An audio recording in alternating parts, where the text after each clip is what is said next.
Happy Valentine's. Hi guys, magandang umaga at dahil nga morning na, tapos na tayo magluto, tapos na tayo magpakain ng mga baby. So ayun, maghuhugas na nga pala ako dito ng plato.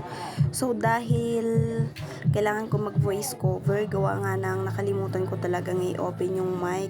So hindi ko napansin, hindi pala siya nakabukas, dada ako ng dada, tapos hindi ako maririnig, gawa nang sarado, hindi ko siya nabuksan, o di ba parang tanga lang.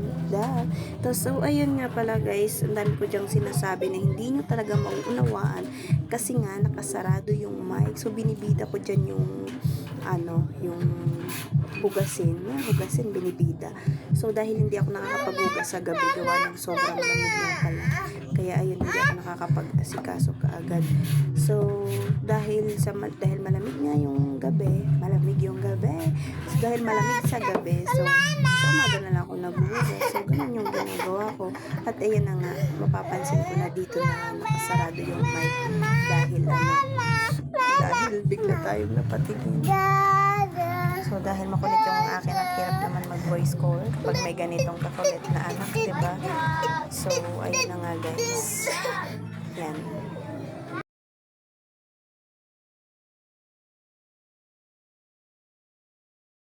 Mura nyo i-open yung mic. OMG. Kanina pa ako nagsasalita dito, tapos di pala siya nakabukas. So, ayun, kaka-open ko lang. Yan. Wala tayong pagpatungan. Walang nagbi-video sa atin. Yan. Ayan, guys. So, start na ako maghugas. So, yan. Start na po. Feeling maganda lang.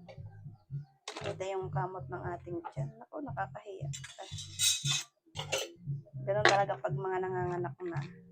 Pero yung iba kasi wala naman. Kasi ako nung nagbubuntis ako dito sa panganay ko, lagi ako kamot-kamot dito, kamot dyan. O yan, di ba kate?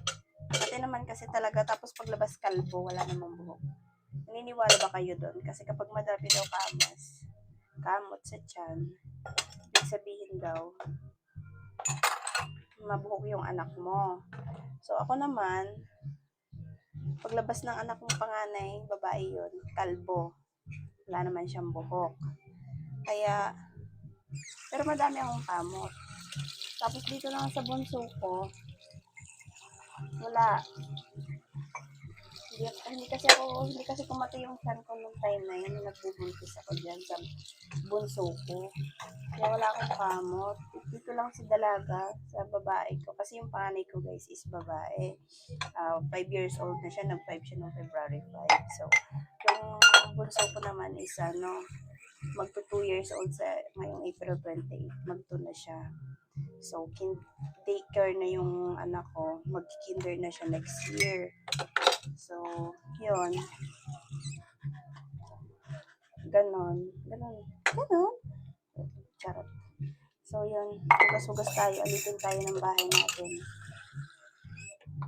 So, napakalamig pala dito. Napakalamig. Tapos nakasando. Wow.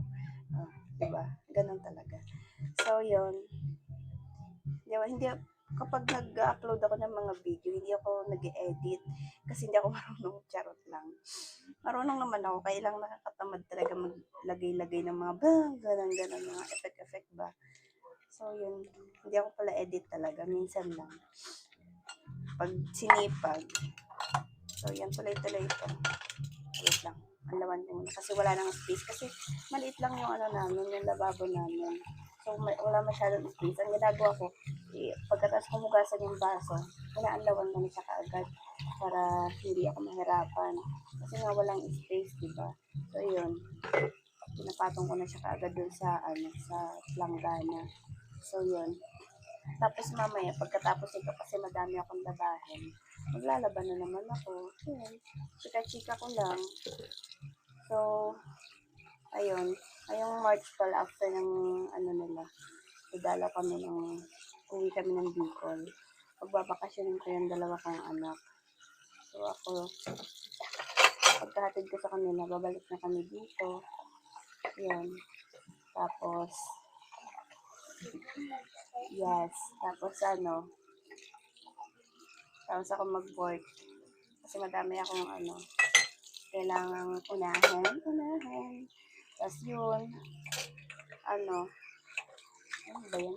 Safe kasi ng ano namin, lababo namin, kaya, ayan. Ano ba to? Lumabo kasi siya, guys. Parang safe, parang relation na malabo. Charot. So, dahil Valentine's ngayon, sabi pala ng partner ko, huwag ka na humingi ng regalo Hindi mo mangingi ng regalo. Mula ako pagsama namin, hindi ako nung binibigyan ng regalo. Nung nanligaw pa lang siya, mag-jowa pa lang kami yun. Madami siya regalo. Pero ngayon, nag-asawa na kami dalawa ng anak namin. Kasi binibigay na regalo. Ganon. Diba? Hindi ako manghingi. Hindi mo manghingi. Gobi ko.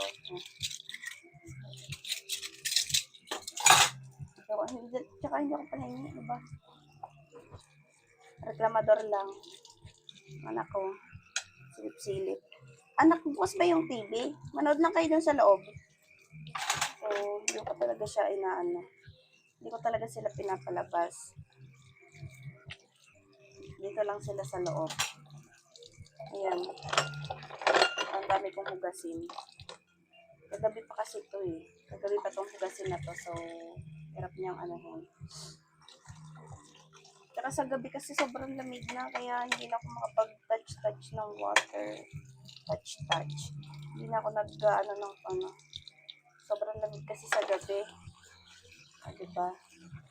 Eh ngayon kasi umuulan, umiinit. So, pinag-iisipan ko pa kung maglalaba ako. Kasi pag andito ako sa labas, yung anak ng bunso, sunod. Lagi siyang, lumalabas rin. Kasi hindi ko magawa-gawa yung gawain ko. Ganun talaga pag may maliit na baby, no? Kaya yan.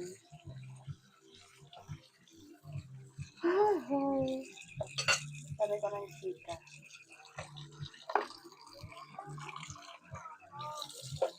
Ang dami kong hugasan. Tamad kasi maghugas. Dahil, ngayon? Sabado ngayon. Nakita? Sabado ngayon is February 14, Valentine's Day, diba? Kailangan, ayusin natin yung paghugas. Ako kasi pag after sabunin, binabanlaw ko na kagad. Kasi nga sobrang sikip. Diba? Sikip ng lababo namin. So, i-renovate pa naman pa, ayusin. Magagandahin. Katulad ko, charot. Ayaw tuloy umagri ng plato. So, yan. Nag-iisipan ko pang mabuti kung maglalaba ako. Hindi.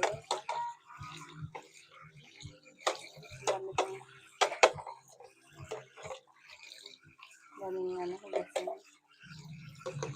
So, konti lang talaga yung nilalabas kong plato. Siguro itong platong andito ay nakalabas ay 7 lang. Kapag nilabas ko to lahat, wala na. Hanggat na nakikitang plato yung isa, bunot lang yun ng bunot. Hindi naman din yun nagbuhugas. Diba? Hirap din naman ganun lagi.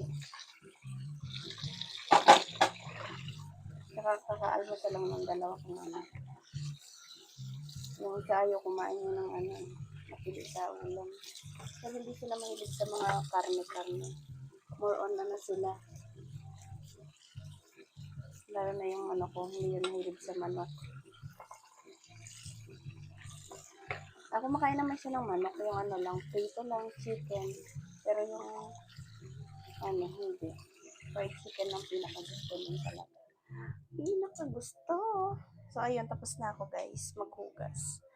Dahil tapos na, magpupunas na tayo pupunasan na yung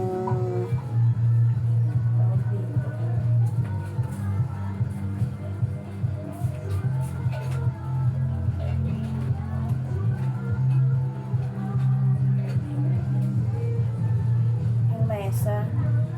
Ayan, tapos sa dito. So, nagpagupit ako ng na siya, maikli na. Hindi na siya mahaba. So, yung dalawa kong anak, ayun sa loob, naglalaro sila. Ayun.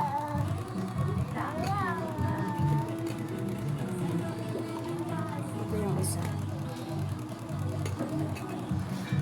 Naglalaro sila. And now, I'm done. So, for today's update, naghahanap na ng update sa buhay ko yung